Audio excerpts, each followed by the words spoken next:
ഇസ്രായേലിന്റെ വ്യോമസേനയിൽപ്പെട്ട 2 F-35 വിമാനങ്ങളെ വെടിവെച്ച് വീഴ്ത്തിയെന്ന് ഇറാന്റെ പ്രധാനപ്പെട്ട മാധ്യമങ്ങളും IRGCയിലെ ചില ടോപ്പ് കമാൻഡോസും അവരുടെ വാർത്ത പുറത്തുവിട്ടിരുന്നു.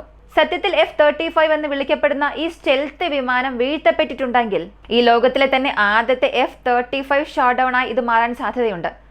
അപ്പോൾ ഇതിനെക്കുറിച്ചുള്ള വാർത്തകളും ഇതിനുശേഷം ഇസ്രായേലിനും ഇറാനും ഇടയിൽ ഉണ്ടായിട്ടുള്ള ഈ സംഘർഷത്തിൽ എന്തൊക്കെ അപ്ഡേറ്റ്സ് ആണ് സംഭവിച്ചത് എല്ലാം ഈ വീഡിയോയിലൂടെ വിശദമായി അറിയാം.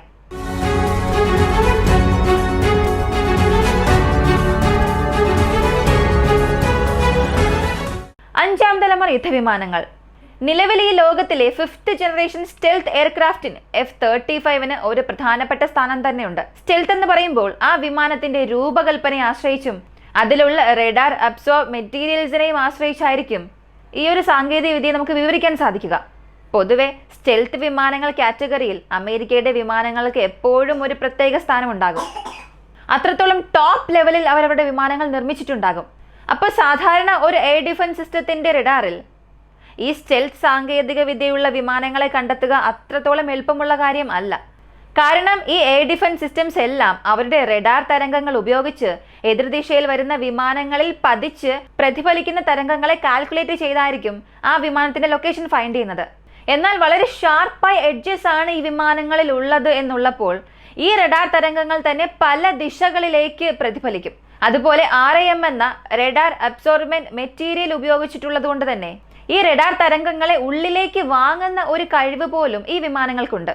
ഇപ്പോൾ സാധാരണ ഒരു 4th ജനറേഷൻ എയർക്രാഫ്റ്റ് 4ാം തലമുറ യുദ്ധവിമാനത്തിന്റെ റഡാർ ക്രോസ് സെക്ഷൻ എന്നത് ഒരു 10 സ്ക്വയർ മീറ്ററിലും അധികമുണ്ട്. അല്ലെങ്കിൽ അതിന്റെ സൈസിനനുസരിച്ച് അത്രത്തോളം അതിന്റെ റഡാർ ക്രോസ് സെക്ഷൻ ഉണ്ടായിരിക്കും. അതേസമയം ഈ 5ാം തലമുറ യുദ്ധവിമാനങ്ങളുടെ RCS എന്നത് ഇതിലും 100-ൽ 1 അല്ലെങ്കിൽ വളരെ കുറവ് മാത്രമേ ആയിരിക്കുകയുള്ളൂ. F-35 റഡാർ ക്രോസ് സെക്ഷൻ എന്നത് 0.0015 സ്ക്വയർ മീറ്റർ ആണ്. വളരെ കുറവാണ്. ഉദാഹരണം പറഞ്ഞാൽ ഈ ഗോൾഫ് ബോൾ അല്ലെങ്കിൽ ചെറിയൊരു ഗോലി സൈസിൽ മാത്രമേ ഈ വിമാനങ്ങളെ റഡാറിൽ കാണാൻ സാധിക്കുകയുള്ളൂ. അതുമല്ലാന്നുണ്ടെങ്കിൽ ചെറിയൊരു പക്ഷിയെ പോലെ. അപ്പോൾ അവർക്കിതിനെ വേർതിരിച്ച് അറിയാൻ തന്നെ വലിയൊരു ബുദ്ധിമുട്ടായിരിക്കും. അത്രത്തോളം സ്റ്റെൽത്ത് സാങ്കേതിക വിദ്യയുള്ള ഒരു വിമാനമാണ്. ഇപ്പോൾ ഇറാന്റെ ക്ലെയിം എന്താണെന്ന് നോക്കിയാൽ അടുത്തിടെ നടന്ന ഇസ്രായേലിന്റെ ഏരിയൽ അറ്റാക്ക്, നഥാൻസ് ഫെസിലിറ്റി ആക്രമിച്ചത്, ഇറാന്റെ മെഹബത്ത് എയർപോർട്ടിനെ ആക്രമിച്ചത്, ഇതിൽ അവർ ഉപയോഗിച്ചിട്ടുള്ള 2 F-35 വിമാനങ്ങളെ ഞങ്ങൾ വെടിവെച്ച് വീഴ്ത്തി എന്നുള്ളൊരു ക്ലെയിമാണ് ഇപ്പോൾ ഇറാൻ നടത്തിയിരിക്കുന്നത്. ക്ലെയിം നടത്തി എന്നുള്ളത് മാത്രമല്ല, 2 ഇമേജസും അവർ വളരെ പെട്ടെന്ന് തന്നെ സർക്കുലേറ്റ് ചെയ്തിട്ടുണ്ട്. ഒന്നാമത്തേത് ഫൈറ്റർ ജെറ്റ് താഴെ വീഴുമ്പോഴുള്ള ഇമേജ്, അത് കത്തി നശിച്ച് താഴെ വീഴുന്നത് പോലുള്ള ഒരു ഇമേജ് ആണ്. വെരിഫൈ ചെയ്യാൻ സാധിച്ചില്ല, അതൊരു ഇമേജ് ആണ്. മറ്റൊന്ന് ഇപ്പോൾ നിങ്ങൾ കാണുന്ന ഈ ഇമേജ് ആണ്. ഇത് വളരെ വൈറലായി ട്രെൻഡ് ആയിക്കൊണ്ടിരിക്കുകയാണ്. മാത്രവുമല്ല, ഇറാന്റെ മെയിൻ സ്ട്രീം മീഡിയസ് ആയിട്ടുള്ള Mehr news agency, IRNA news agency ഇവരെല്ലാവരും ഒരു കാര്യം പറഞ്ഞിട്ടുണ്ട്. ഇതാണ് വീഴ്ത്തപ്പെട്ട F-35. ഒരു പൈലറ്റ് മരിച്ചു. മറ്റൊരു പൈലറ്റ് F-35 ഡൗൺ ചെയ്തപ്പോൾ അതിലുണ്ടായിരുന്ന ഒരു സ്ത്രീ പൈലറ്റിനെ അവർ ഞങ്ങൾ ക്യാപ്ചർ ചെയ്തു എന്ന രീതിയിൽ ഒരു വാർത്ത പുറത്തുവിട്ടു. എന്നാൽ ഇതിന് സപ്പോർട്ടിംഗ് എവിഡൻസ് ആയി മറ്റെന്തെങ്കിലും നൽകിയിട്ടുണ്ടോ എന്ന് ചോദിച്ചാൽ ഇല്ല. ഈ ഒരു ചിത്രം മാത്രമാണ് ഇപ്പോഴും വളരെ വേഗത്തിൽ പടർന്നുകൊണ്ടിരിക്കുന്നത്. എന്നാൽ ഈ മുൻപ് നടന്ന സംഭവങ്ങളിൽ ഇതുപോലുള്ള ഇമേജ് ഒന്നും തന്നെ എടുത്തിട്ടില്ല. അപ്പോൾ ഇതൊരു AI ജനറേറ്റഡ് ഇമേജ് ആയിരിക്കാനുള്ള സാധ്യത കൂടുതലാണ്. ഇപ്പോൾ ഇറാന്റെ ക്ലെയിം അനുസരിച്ച് നോക്കിയാൽ 2 F-35 വിമാനങ്ങൾ വീഴ്ത്തിയിട്ടുണ്ട് എന്ന് പറഞ്ഞത് ഒരു സെൻസേഷണൽ വാർത്തയായി തന്നെ മാറിയിട്ടുണ്ട്. എന്നാൽ അതിനെ പിന്തുണയ്ക്കുന്ന രീതിയിൽ തെളിവുകളൊന്നുമില്ല. അത്ര പെട്ടെന്നൊക്കെ F-35 വെടിവെച്ച് വീഴ്ത്താൻ സാധിക്കുമോ? കാരണം F-35 ഇറാൻ ആക്രമിക്കണമെന്നുണ്ടെങ്കിൽ ഇത് ഇറാന്റെ എയർ സ്പേസിനുള്ളിലേക്ക് പ്രവേശിക്കണം. അവരുടെ പക്കലുള്ള ലോങ് റേഞ്ച് മിസൈൽസ് ഉപയോഗിക്കാം എന്നൊരു ഓപ്ഷൻ ഉണ്ടെങ്കിൽ പോലും ആ മിസൈൽസിന്റെ ദൂരപരിധി എന്നത് പരമാവധി 300 കിലോമീറ്റർ മുതൽ 350 കിലോമീറ്റർ വരെ മാത്രമാണ്. അപ്പോൾ വീണ്ടും ഡീപ്പായി ചെന്ന് ആക്രമിക്കണമെന്നുണ്ടെങ്കിൽ ഇറാന്റെ ബോർഡർ ക്രോസ് ചെയ്ത് മാത്രമേ പോകാൻ കഴിയൂ. ഇറാഖ് എയർ സ്പേസ് മാത്രം വെച്ചുകൊണ്ട് ഓപ്പറേറ്റ് ചെയ്യാൻ സാധിക്കില്ല.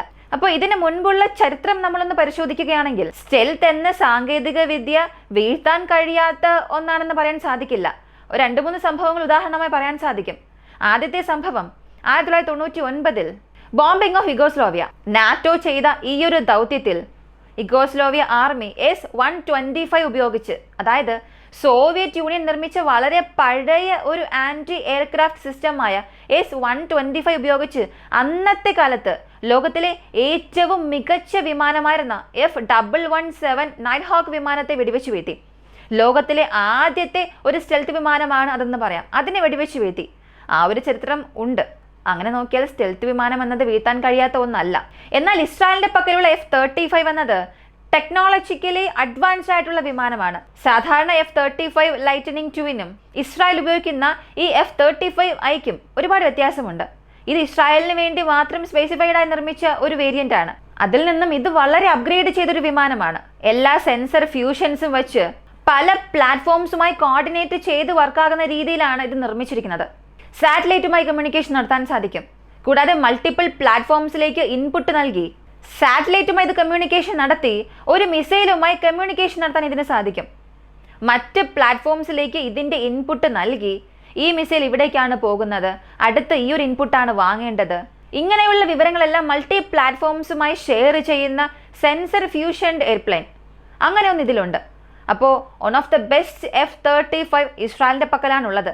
മറ്റെല്ലാം അഡ്വാൻസ്ഡ് തന്നെയാണ്. എന്നാൽ അവരുടെ പക്കലുള്ളതിനേക്കാൾ കൂടുതൽ അഡ്വാൻസ്ഡ് ആണ് ഇസ്രായേലിൻ്റെ പക്കലുള്ള F-35 ഫൈറ്റർ വിമാനങ്ങൾ. എന്നാൽ ഈ F-35നെ ചില ദിവസങ്ങൾക്ക് മുൻപ് ഹൂതീസ് വെടിവെച്ച് വീഴ്ത്താനുള്ള ശ്രമങ്ങൾ എടുത്തിരുന്നു. ഒരുപക്ഷെ നിങ്ങൾക്കത് വിശ്വാസമില്ലെങ്കിൽ ന്യൂയോർക്ക് ടൈംസിന്റെ ആർട്ടിക്കിൾ ഒന്ന് പരിശോധിക്കാം. ഈ ആർട്ടിക്കിളിനെ കുറിച്ച് നമ്മൾ ഇതിനകം തന്നെ സംസാരിച്ചിരുന്നു. ഏകദേശം അവരത് ജസ്റ്റ് മിസ് ചെയ്തതാണ്. ഈ ബോംബിംഗ് മിഷൻ സമയത്ത് യമനിലുള്ള ഹൂതി റിബൽസിനെതിരെ അമേരിക്ക അവരുടെ ബോംബിംഗ് മിഷൻസ് നടത്തിക്കൊണ്ടിരിക്കുമ്പോൾ surface to air missile system ഉപയോഗിച്ച് അതിനെ വീഴ്ത്താനുള്ളൊരു ശ്രമങ്ങൾ നടത്തിയിരുന്നു. ഏകദേശം അടുത്ത് ചില മീറ്ററുകൾ അടുത്ത് വന്നപ്പോഴായിരുന്നു ഫ്ലേസ് ഉപയോഗിച്ച് ഇവൈസീവ് മെനുവേഴ്സ് ഉപയോഗിച്ച് ഈ F-35 അതിൽ നിന്നും രക്ഷപ്പെട്ടു. ഇങ്ങനെയാണ് വാർത്ത പുറത്തുവിട്ടത്. ഇത് കൺഫേം ചെയ്തൊരു വാർത്തയാണ്. അമേരിക്കയുടെ ഒരു F-35 വിമാനം ഹൂത്തികളുടെ പക്കൽ നിന്നും നൂലിഴയിൽ രക്ഷപ്പെട്ടു എന്നത്. ഹൂത്തികളുടെ ആർസലിനെ സംബന്ധിച്ച് അവരുടെ പക്കൽ അഡ്വാൻസ്ഡ് ആയിട്ടുള്ള എയർ ഡിഫൻസ് സിസ്റ്റംസ് ഒന്നുമില്ല. S-125 ഉണ്ട്. കൂടെ തന്നെ ധാരാളം മാൻപാഡ് സിസ്റ്റംസും ഉണ്ട്. പക്ഷേ മാൻപോർട്ട് സിസ്റ്റംസ് ഈ ഉക്രൈൻ ഉപയോഗിക്കുന്നത് പോലെ ഇവരും മൊബൈൽ ലോഞ്ചിൽ നിന്നൊക്കെ ഉപയോഗിക്കുന്നുണ്ട്. അപ്പോൾ അവരുടെ റഡാറിൽ പോലും ഈ F-35 അകപ്പെട്ടിട്ടുണ്ട്. ഇവിടെ F-35നെ ലോക്ക് ചെയ്യും, അല്ലെങ്കിൽ IR ലോക്ക് ചെയ്യും.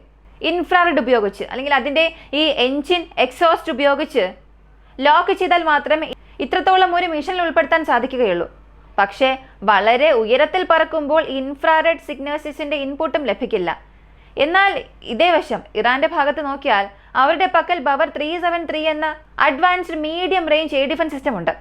ഇതിൻ്റെ പരമാവധി റേഞ്ച് എന്നത് വേർഷൻ 2-ലൊക്കെ 350 കിലോമീറ്ററിലും അധികമുണ്ട്. S-300 ഉണ്ട്. വീണ്ടും ഒരുപാട് എയർ ഡിഫൻസ് സിസ്റ്റം അവരുടെ പക്കലുണ്ട്. അതുമാത്രമല്ല, സ്റ്റെൽത്ത് സാങ്കേതിക വിദ്യ കണ്ടുപിടിക്കാൻ ചില റഡാർസും അവരുടെ പക്കലുണ്ട്. അപ്പോൾ ഇതിൻ്റെ ഇൻപുട്സ് ഉപയോഗിച്ച് അവരിതിനെ വെടിവെച്ച് വീഴ്ത്താനുള്ള ശ്രമങ്ങൾ എടുത്തതാണോ, അല്ലെങ്കിൽ അവരുടെ പക്കലുള്ള എയർഫോഴ്സ് വിമാനങ്ങൾ ഉപയോഗിച്ച് ഈ ശ്രമം നടത്തിയോ എന്നുള്ളത് ഇപ്പോൾ വരെയും വ്യക്തമായി അറിയില്ല. കാരണം തെളിവുകളൊന്നും ലഭിച്ചിട്ടില്ല. ഒരു യുദ്ധം നടക്കുന്ന സമയത്ത് മിസ്ഇൻഫോർമേഷൻസ് ഒരുപാട് പുറത്തു വരും. ഈ ക്രാഷ് സൈറ്റിൽ നിന്നും നൽകിയിട്ടുള്ള ഈ ഒരു ഇമേജ് AI ജനറേറ്റഡ് ഇമേജ് ആണെങ്കിൽ ഈ ഒരു വിവാദം നമുക്ക് ഇതോടുകൂടി അവസാനിപ്പിക്കാം. എന്നാൽ ഇതിനെക്കുറിച്ചും കൺഫേം ചെയ്യാൻ സാധിക്കുന്നില്ല. ചില ദിവസങ്ങൾക്ക് മുൻപ് ഹൂത്തികളുടെ മിസൈലിന്റെ പക്കൽ നിന്നും F-35 വിമാനം രക്ഷപ്പെട്ടിരുന്നു. നൂലിഴയിൽ രക്ഷപ്പെട്ടു എന്നൊക്കെ പറയുമ്പോൾ ഇവിടെ ഇറാന്റെ ക്ലെയിമും നമുക്ക് അത്ര പെട്ടെന്ന് അങ്ങനെ നിസ്സാരമായി ഒഴിവാക്കി കളയാൻ കഴിയില്ല. ഇതിനെക്കുറിച്ചുള്ള കൺഫർമേഷൻ ലഭിക്കാൻ ഒരുപക്ഷെ ഒരാഴ്ചയെങ്കിലും എടുക്കാം. ഇന്ത്യ പാകിസ്ഥാൻ പ്രശ്നത്തിൽ പോലും നമുക്ക് മനസ്സിലാക്കിയിട്ടുണ്ടാകും എത്ര മിസ്ഇൻഫോർമേഷൻസ് ആണ് പുറത്തു വന്നത് എന്ന്. ഇന്ത്യയുടെ ഒരു സ്ത്രീ പൈലറ്റിനെ ക്യാപ്ചർ ചെയ്തു എന്ന രീതിയിൽ പോലും മാധ്യമങ്ങൾ ന്യൂസ് വന്നിരുന്നു. അപ്പോൾ ഇപ്പോഴത്തേക്ക് ഈ പറയുന്ന കാര്യങ്ങളെല്ലാം ഇവിടെയുള്ള മാധ്യമങ്ങളുടെ ഒരു വിശപ്പ് മാത്രമാണ്. ഒരു പക്ഷേ ഇസ്രായേലിന്റെ F-35 വിമാനങ്ങളെ വെടിവെച്ച് വീഴ്ത്തിയിട്ടില്ലെങ്കിലും മറ്റേതെങ്കിലും ഒരു വിമാനത്തെ വെടിവെച്ച് വീഴ്ത്തിയിരിക്കാനുള്ള സാധ്യതയുണ്ട്.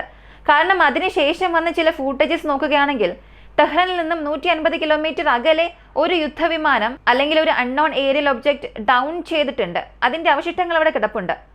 അപ്പോൾ ആ ഡെബ്രിസിന്റെ സൈസ് നോക്കുമ്പോൾ, എൻജിൻ എക്സോസ്റ്റ് ഒക്കെ നോക്കുമ്പോൾ അതൊരു ഡ്രോൺ ആകാനുള്ള സാധ്യതയില്ല.